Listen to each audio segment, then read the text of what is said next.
Salut les amis, j'espère que vous allez super bien. En ce qui me concerne, je pète la forme. Si c'est que vous êtes nouveau sur la chaîne, merci de vous abonner.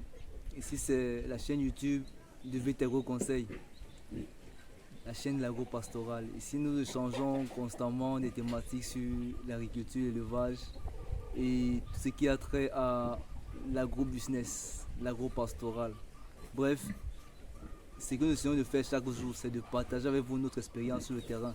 Question de vous faire découvrir et vivre un peu la réalité du terrain là. Parce que c'est tellement passionnant en fait. Moi je suis Jira Samba, je suis ingénieur en énergie renouvelable et passionné de l'agriculture. Donc si comme toi tu es passionné de l'agro-pastoral, de l'élevage, je t'invite à rejoindre la communauté. C'est facile, il suffit juste de t'abonner et de cliquer sur la cloche de notification. C'est très simple en fait. Comme tu peux voir, tu t'abonnes et tu cliques sur la cloche de notification. Donc aujourd'hui, j'aimerais partager avec vous un sujet très intéressant. Il s'agit de l'élevage de porc. On va parler aujourd'hui de l'élevage de porc, plus précisément de l'alimentation des porcs. On va pas entrer dans le volet alimentation même, mais on sera beaucoup plus dans le volet matériel d'alimentation. Exactement. Donc je vais faire allusion ici aux mangeoires et aux abreuvoirs. Vous savez, généralement dans nos fermes. Oui, monsieur le coq, on a compris. Bonsoir à toi aussi. Donc, comme je disais tantôt, généralement dans nos fermes, on a tendance à négliger un peu cet aspect-là.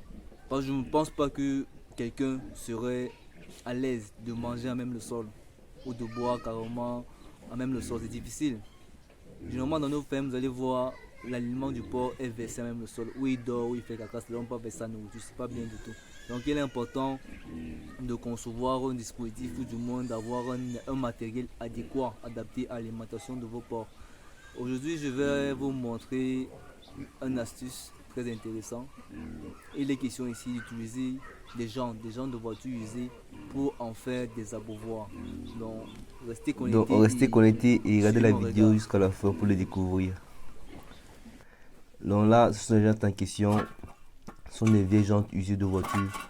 Donc c'est ça qu'on va utiliser pour essayer d'en faire des mangeoires et des abreuvoirs. Là, je vous amène donc visiter notre ferme, notre porcherie en question. C'est vrai qu'il y a quelques poules du village aux alentours là, ils ont souvent tendance à rentrer dans la salle pour grignoter un peu quelques restes laissés par les porcs, pour piquer un peu de partout quoi. Donc vous pouvez donc exactement voir dans ce bâtiment-ci. Au départ, lors de la construction, ils ont essayé en fait, on a essayé d'utiliser des bidons, des bidons en plastique, vous voyez là, qu'on a mis dans le sol. Donc lorsqu'on coulait le sol, on a essayé d'insérer ces bidons là dans le sol pour en faire des mangeoires et des abreuvoirs, mais ça n'a pas tenu longtemps. Vous savez, le porc, il a une force vraiment très élevée. Juste avec son groin là, il peut vraiment creuser beaucoup de choses, même du béton. Il peut creuser dans du béton lorsque ce béton là n'est pas bien dosé. Donc ils ont rapidement fait d'arracher cela du sol et des vides là sont restés comme vous voyez. Bon, quand même, quand on met de l'eau, ça ne descend pas très rapidement au sol. Mais c'est pas très adapté en fait pour leur alimentation ou pour qu'ils puissent boire facilement à l'intérieur. Ils ont tendance à mettre les pattes à l'intérieur et tout ça. C'est comment, chef, tu te reposes un peu. Tu as fini de bouffer et de téter les seins, n'est-ce pas? Donc, cette truie en question, elle a eu trois petits. Vous savez qu'il y en a un qui est mort. Donc, il n'en reste plus que deux. La porcherie même, en fait, c'est encore nouvellement construite. Elle est encore en matériaux vraiment provisoire, comme vous pouvez le voir. Avec des planches, tout est vraiment encore en matériaux provisoires. Donc, c'est, disons, la première expérience du promoteur. C'est vraiment ses débuts, comme on dirait, vraiment ses débuts.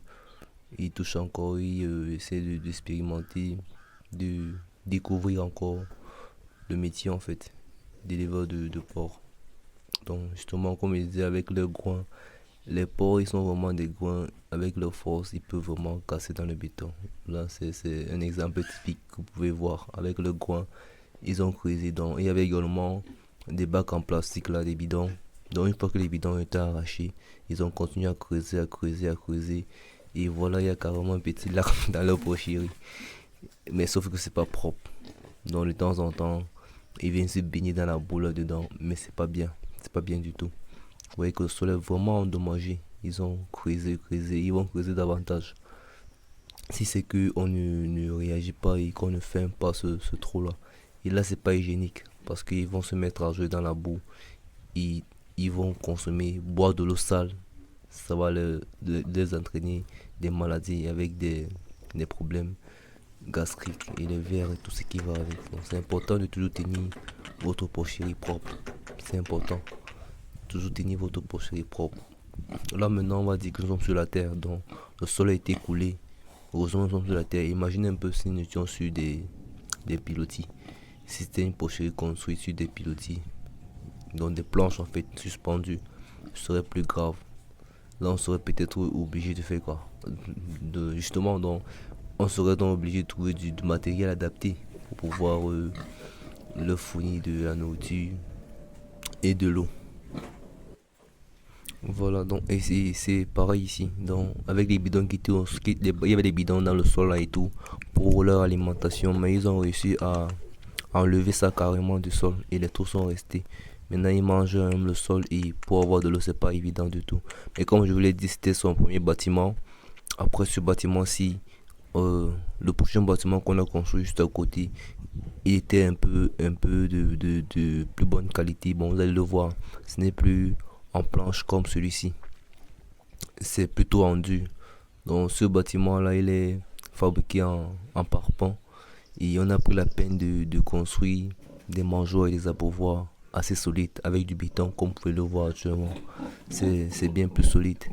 Salut Karel, comment tu vas? Ça va? Il y a la forme. Bon, elle, c'est Karel, elle est gestante. Elle doit mettre bas d'ici 1 mois et demi exactement. Elle est déjà fatiguée. C'est comme ça qu'on les appelle, non? Elle est fatiguée. Bon, bref, chez nous au Cameroun, c'est comme ça qu'on les appelle. Les mamans gestantes, les mamans enceintes, désolé. On les appelle les fatigués. Donc, elle, c'est Karel. Elle est vraiment très douce, elle ne dérange pas du tout. Et là également, on a eu un petit souci. Disons que lors de la construction, le sol n'a pas été très bien fait. On a un peu, comment dire, raté la pente. Donc c'est important. J'espère que vous notez très bien les différentes remarques que je suis en train de faire. La pente au niveau de cette porcherie-ci n'était pas très bien faite. Donc du coup, l'eau a tendance à stagner dans la porcherie. Lorsqu'elle fait pipi et tout, ça reste sur place. Et là, c'est Chantal. Coucou, ça va? J'espère qu'il y a la forme. Elle aussi, elle est gestante en fait. On les a croisés presque à la même date, disons une semaine d'écart. Elle doit également mettre bas dans 1 mois, 2 semaines environ. Elle est vraiment fatiguée. Elle ne va vraiment pas se lever quoi. On espère qu'elle va mettre bas même au moins une dizaine de petits. C'est également le même problème qu'on a ici. La pente est très faible et donc du coup l'eau a beaucoup de peine à descendre. Il faut généralement balayer pour que ce soit un peu sec. Voilà. Donc quand vous faites la porcherie, veillez à ce que la pente soit assez bonne et que le sol soit bien dur, bien solide pour que les ponts ne creusent pas. Là nous avons les porcelets. Ce sont les précédentes mises bas de Karel et de Chantal. Elles ont mis bas dernièrement. Donc Chantal avait mis bas 9 petits. Et Karel en a fait 7. Bon là, ils sont déjà sevrés. Ils ont encore bien faim. Bon, disons que ils sont encore tout petits. Ils ont tellement d'énergie que tout ce qu'ils peuvent faire c'est jouer d'abord entre eux. C'est comme ça que généralement vous allez voir dans les porcheries, dans les loges où on a encore des porcelets. En fait, je joue l'effort de mettre des petits instruments là pour qu'ils puissent s'amuser avec. Parce que quand ils sont encore petits comme ça, bon, ce sont les enfants en fait, c'est comme les enfants à la maison. Ils aiment jouer. Ils ont tellement d'énergie qu'il faut qu'ils trouvent un moyen de dissiper cela. Ils aiment jouer. Jouer, monter, descendre, creuser un peu partout. Je vous présente Paul. C'est le plus gros mal de la ferme actuellement. Donc c'est le king de la porcherie.